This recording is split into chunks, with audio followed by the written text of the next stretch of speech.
Zhao Wuling tentu saja sangat jelas bahwa apa yang bisa dia lakukan sekarang sebenarnya adalah memperluas semua jalan ke masa lalu. Mengandalkan lingkaran sihir khusus dari Kuil Lord of Light, itu melindungi bidang Kuil Lord of Light dan meluas keluar. Satu-satunya pertanyaan sekarang adalah apakah kuil penguasa cahaya dapat menempati seluruh Changlan Starfield dalam waktu yang dibutuhkan oleh Mahkamah Agung. Selama kuil penguasa cahaya menyebar, tidak ada ruang bagi makhluk miasma untuk hidup di dalamnya. Satu-satunya masalah adalah telur serangga yang besar. Keberadaan telur seperti batu penjuru menghalangi bagian depan kuil penguasa cahaya. Satu-satunya masalah sekarang adalah bagaimana mengatasi bug ini, dan kemudian memperpanjangnya secepat mungkin. Sailao melirik ke tanah dan berpikir sejenak.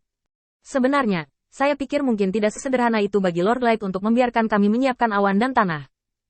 Coba pikirkan, jika hanya untuk memiliki tempat tinggal, bagaimana mungkin Lin Yu mencoba memproduksinya secara massal? Dan itu tidak sama jika kita langsung memindahkan kuil penguasa cahaya ke sini. Dan ada lorong-lorong luar angkasa, jadi mudah untuk maju dan mundur. Jadi, saya pikir kita mungkin telah disesatkan, dan Yuntu mungkin tidak siap untuk kita. Mengatakan itu, Sailao menghentakkan kakinya lagi.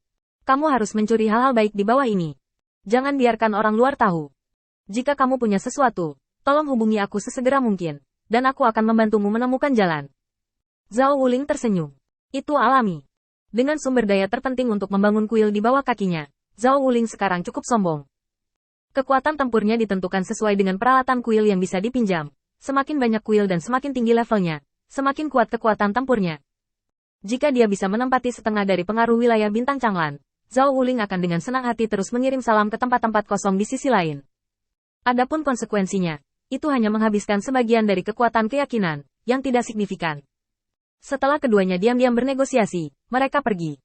Hujan di Sucheng ini telah turun selama 3 hari, dan bahkan penguasa kota terapung yang menonton pertunjukan tidak tahan lagi. Mereka semua berbicara kepada Mahkamah Agung. Bahkan jika itu untuk menghukum pertahanan Sucheng yang buruk, itu terlalu berlebihan. Dengan kekuatan Extinguishing God's Rain, 3 hari sudah cukup untuk melemahkan semua orang kecuali level ksatria menjadi kekuatan manusia. Bahkan ksatria pun rusak parah. Ini dekat dengan hukuman genosida. Ini digunakan untuk menghukum pertahanan yang buruk. Ini lelucon. Preseden ini tidak dapat dibuka. Kalau tidak, siapa yang bisa menjamin bahwa dia tidak akan mengalami hari kegagalan defensif? Siapa yang bisa menjamin bahwa hukuman seperti itu tidak akan mendarat di kota terapung mereka? Kerusakan pada awan dan tanah yang disebabkan oleh God Extinguishing Rain ini tidak dapat diubah. Bahkan di alam dewa, tanah awan masih merupakan sumber daya yang sangat langka, dan tidak ada yang mau menghadapi kekacauan seperti itu. Pada akhirnya, setelah permintaan berulang dari ratusan penguasa kota terapung, Mahkamah Agung menghentikan hukuman menghancurkan para dewa ini. Dia mengirim seseorang untuk memberi Sucheng perintah lain untuk merebut kembali wilayah bintang Changlan. Tindakan ini menjelaskan kepada semua orang bahwa apa yang diinginkan Mahkamah Agung adalah membiarkan kuil Dewa Cahaya di kota reruntuhan mati. Untuk sementara waktu, orang-orang di alam dewa yang mengerti apa yang terjadi penuh dengan keluhan. Tapi tak satu pun dari mereka yang datang untuk berbicara. Qin Yichen sedang minum teh perlahan di halaman Feng Lao dengan ekspresi puas di wajahnya. Penatua Feng sudah tertekan di sisinya. Feng, Mahkamah Agung ini terlalu tidak nyata. Kali ini saya turun lagi dan lagi. Saya bisa melihatnya dengan jelas. Atau Anda mengatur orang-orang percaya inti untuk datang kepada saya. Saya ingin melihat apakah dia berani pindah di kota terapung saya. Qin Yichen hanya menggelengkan kepalanya. Tidak apa-apa. Begitu Feng Lao mendengar ini, dia bahkan lebih tidak senang. Dia duduk tepat di sebelah Qin Yichen dan membujuknya dengan sepenuh hati. Saya tahu Anda memiliki temperamen yang kuat. Tetapi Anda harus memikirkan orang-orang percaya Anda. Jika mereka pergi, ketuhanan Anda dapat memainkan peran terbatas. Selain itu, orang-orang ini adalah pengikut setia Anda. Anda harus memberi mereka sedikit perlindungan. Dia. Jika kamu tidak bisa mempercayaiku, aku bisa meminta penguasa kota untuk datang.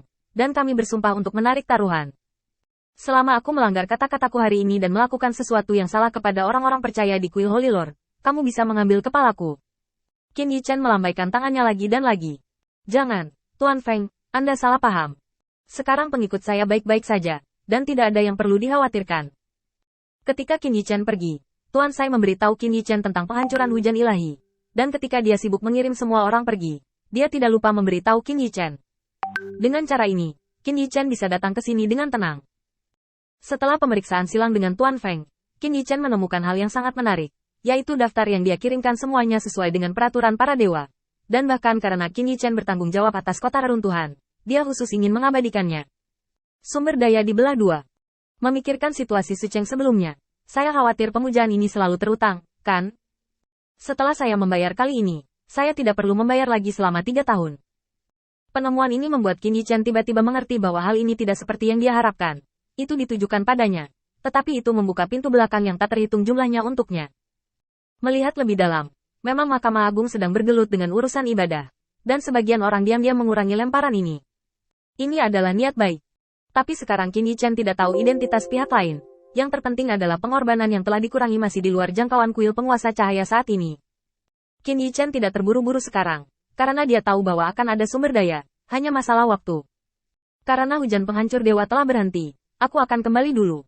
Aku sudah di sini selama 3 hari kali ini, jadi aku akan membuatmu kesulitan. Feng Lao dengan cepat menggelengkan kepalanya. Feng, dengarkan saranku. Sekarang bukan waktunya untuk berani. Kamu harus membiarkan orang-orang percaya kuil penguasa cahaya datang ke sini untuk sementara waktu. Belum lagi hal-hal lain. Aku masih punya beberapa cara di sini, yang dapat mengurangi efek menghancurkan hujan. Percaya saja padaku. Qin Yichen mengulurkan tangan dan menepuk bahu Lao Feng. Aku mengerti kebaikanmu. Tapi sekarang, di kuil Lord Cahaya, tidak ada yang terpengaruh oleh hujan penghancur dewa ini, dan satu-satunya kerugian ada di awan dan tanah. Setelah berbicara, Qin Yichen terbang dan kembali ke kota yang hancur. Melihat kota reruntuhan yang hancur, Qin Yichen menggelengkan kepalanya tanpa daya. Ini benar-benar milikmu. Kota reruntuhan hari ini benar-benar layak untuk kata kota kehancuran. Itu berantakan. Dan rumah-rumah yang rusak dan jatuh telah lama berantakan. Ada jejak yang ditinggalkan oleh hujan yang menyapu lumpur di mana-mana. Awan dan tanah yang semula digunakan untuk membawa seluruh kota sekarang ditutupi dengan jurang. Bagian terdalam bahkan telah memecahkan celah sedalam hampir 10 meter, membagi kota yang hancur menjadi 2 bagian. Begitu hancurnya, dan sehubungan dengan perintah Mahkamah Agung yang mendesak untuk menyembah reruntuhan kota, dapat dibayangkan bahwa ini adalah sebagian besar dari mereka yang disiapkan setelah dipindahkan.